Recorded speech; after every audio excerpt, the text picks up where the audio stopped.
Hello everyone, welcome back to my channel. Ayodhya day 2 এর ট্রিপে আমরা কোথায় কোথায় ঘুরেছি, কি কি করেছি সমস্ত কিছু এই ভিডিওতে নিয়ে চলে এসেছি। যারা এর আগের পার্টটা দেখোনি, আমি ডেসক্রিপশনে লিংক দিয়ে দেবো, অবশ্যই একবার চেক আউট করে নিও। তো চলো টাইম ওয়েস্ট না করে ভিডিওটা শুরু করা যাক। সকাল ঘুম থেকে উঠে গেছি, কারণ আমাদের একটা শ্যুট আছে, সেই জন্য সকাল সকাল বলা যাবে না, কারণ আমাদের ওঠার প্ল্যান ছিল 6টা 6:30। আমরা উঠেছি 8:30। তো আর বেটু আর অনেকের তো এখনো ঘুমোচ্ছে। এবার পরবো আমি শাড়ি পরে। আমাদের 3জনের শ্যুট আছে, আমি, দি আর কণা। তো রেডি হয়ে আবার ভিডিওতে দেখা হচ্ছে। রেডি হয়ে গেছি আমি শাড়ি পরে। লুকটা কেমন লাগছে তোমাদেরকে অবশ্যই দেখাবো ভালো করে। তো এখন যাব আমরা শ্যুট করতে, বাকিরা চলে গেছে, আমার একটু লেট হয়ে গেল। তো এবার আমিও যাব শ্যুট করতে। তো দেখাবো কেমন শ্যুট করলাম, কি শ্যুট করলাম সবই দেখাবো। এই ক্যাম্পটার চারিপাশটা এতটাই সুন্দর যে যেখানেই ভিডিও নাও, ফটো ক্লিক করো, ভালো আসবেই আসবে। আমাদের হাতে বেশি সময় ছিল না, তাই আমরা জলদি জলদি শ্যুট কমপ্লিট করলাম, কারণ আমাদের আজকে সাইট সিন করার ছিল। যাওয়ার সময় ক্যাম্পের লোকরা দাদাকে রিকোয়েস্ট করেছিল গান গাওয়ার জন্য, তাই যাওয়ার আগে এখানে দাদা গান গাইছিল।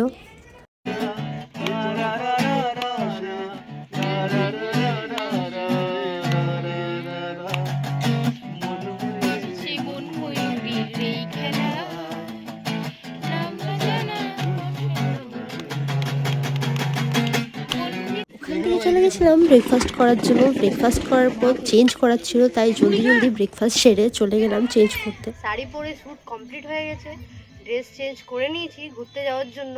তো এবার আমরা বেরিয়ে যাব সাইট সিনগুলো ঘোরার জন্য।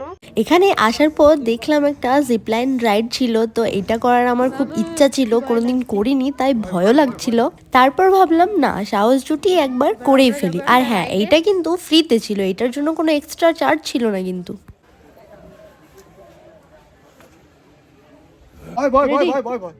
হ্যাঁ রেডি। হ্যাঁ ঠিক আছে।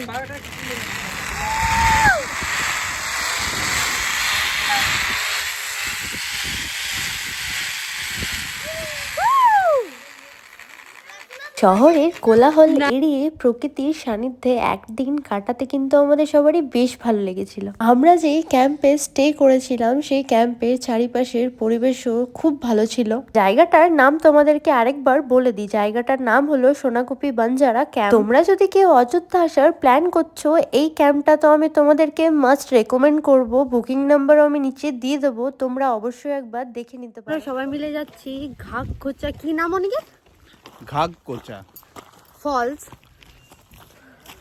অনেকটা যেতে হবে, মোটামুটি 1 কিলোমিটার। চলো যাওয়া যাক। আরে সিকিম ঘুরলি, পুরুলিয়া ঘুর দেয়।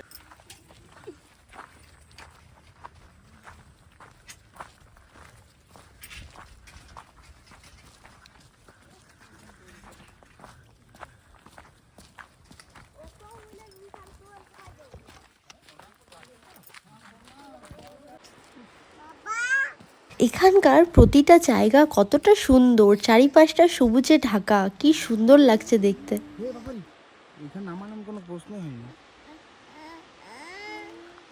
এই জায়গাটার নাম ঘাগকোচা ওয়াটারফলস। আমরা যখন এখানে গেছিলাম তখন কিন্তু একদমই ভিড় ছিল না, একদম ফাঁকা ছিল জায়গাটা।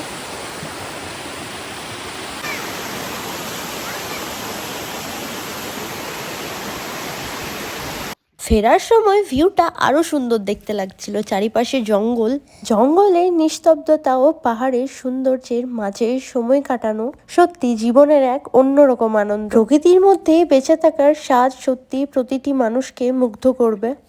এবার আমরা যাব মার্বেল লেক। এখান থেকে একটু দূর মার্বেল লেকটা, একটু হেঁটে হেঁটে যেতে হবে। তো চলো মার্বেল লেকটা যাওয়া যাক। মার্বেল লেকটা প্রচুর সুন্দর। পেন আর সব জায়গায় যেগুলো পাওয়া যায় আমাদের ওখানে, ওগুলো কিনিস না। এখানে একটা ছোট্ট মেলার মতো আছে, অনেক দোকানপাট বসে এখানে। সেই 3 বছর আগে প্রথম এখানে আসা আমার প্রি ওয়েডিংয়ে। তারপর এখন এসে খুব ভালো লাগছে, জায়গাটা দেখার আবার সুযোগ পেলাম।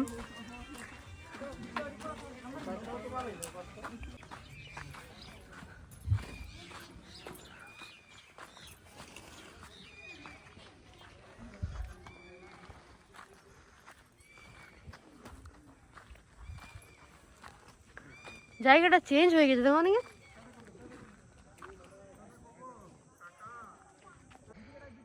এই সেই জায়গাটা যেখানে আমরা প্রি ওয়েডিং শ্যুট করেছিলাম, মার্বেল লেক। সেই সুন্দর, সেই যেমন দেখেছিলাম তেমনই আছে, একটু হয়তো চেঞ্জ হয়েছে। তখনও সুন্দর ছিল, আর 3 বছর পর দেখেও বেশ সুন্দর লাগছে জায়গাটা। এখানে অনেক প্রি ওয়েডিংয়ের স্মৃতি আছে। বছর পর এখানে এসে কেমন লাগছে? খুব খারাপ। এখানে হয়েছিল আমাদের প্রি ওয়েডিং, অনেক স্মৃতি আছে প্রি ওয়েডিং এর এখানে আমাদের। সেম জায়গা, সেই স্মৃতিগুলো যে উড়ে যাচ্ছে যেন। দুঃখের স্মৃতি কি ভোলা যায়? সেই পোস্ট ওয়েডিংটা করলে ভালো হতো এখানে এসে। না আর না, ক্ষমা। জায়গাটাও অতিরিক্ত সুন্দর, একবার তো এখানে আনা বানতা হ্যায়। ছোটতে আমরা সবাই একটা গেম খুব খেলেছি, আমি তো এটাকে ব্যাং লাভ বলি, তোমরা কি বলো আমাকে কমেন্টে অবশ্যই জানিও। পেটু করছে পাথর ছুঁড়ার চেষ্টা ওর বাবাকে দেখে, ওর বাবা পাথর ছুটছিল তাই বাবাকে দেখে চেষ্টা করছে। বড় হয়ে হবে বাবার মতো হয়ে যাবে। ওখান থেকে বেরিয়ে আমরা চলে গেছিলাম আমাদের আজকের ঘোরা যেখানে শেষ করব, আপার ড্যাম্পে।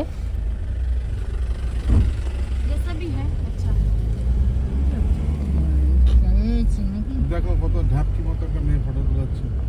আমরা যে সময় ওখানে গেছিলাম সে সময় সানসেট হচ্ছিল, কি সুন্দর দৃশ্যটা দেখতে লাগছিল। সামনের থেকে তো আরো অপূর্ব লাগছিল দেখতে। আজ আমরা সারাদিন সবাই ঘোরাঘুরি করার পর প্রচুর টায়ার্ড হয়ে পড়েছি, তাই আপার ড্যাম থেকে বেরিয়ে গাড়িতেই ঘুমিয়ে পড়েছিলাম। আর আমরা রাস্তাতে কোথাও দাঁড়াইনি, সিধা দাঁড়িয়েছিলাম বাঁকুড়াতে ডিনার করার জন্য। এই রেস্টুরেন্টটা ছিল দাদার স্টুডেন্টের। রেস্টুরেন্টটার অ্যাম্বিয়েন্সটা খুব সুন্দর ছিল, খুব সুন্দরভাবে সাজানো গোছানো ছিল রেস্টুরেন্টটা। ঠান্ডাতে চলে এসেছি একটা রেস্টুরেন্টে রাতের খাবার খাওয়ার জন্য।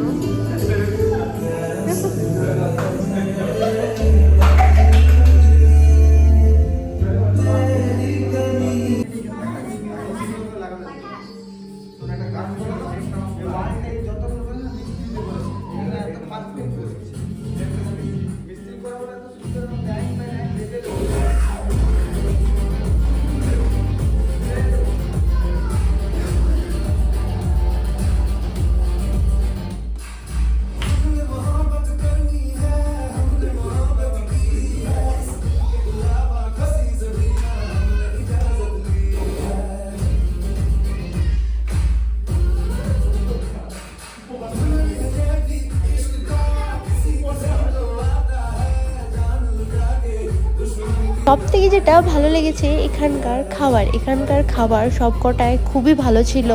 সেটা তোমরা আমাদের প্লেটটা দেখেই বুঝতে পারবে যে খাবারটা কতটা টেস্টি। ভাবে আমরা আমাদের জার্নিটা শেষ করব। খুব জলদি দেখা হবে অন্য একটা ভিডিওতে। আর এই ভিডিওটা ভালো লেগে থাকলে লাইক, কমেন্ট আর চ্যানেলটাকে সাবস্ক্রাইব করে দিও। টাটা।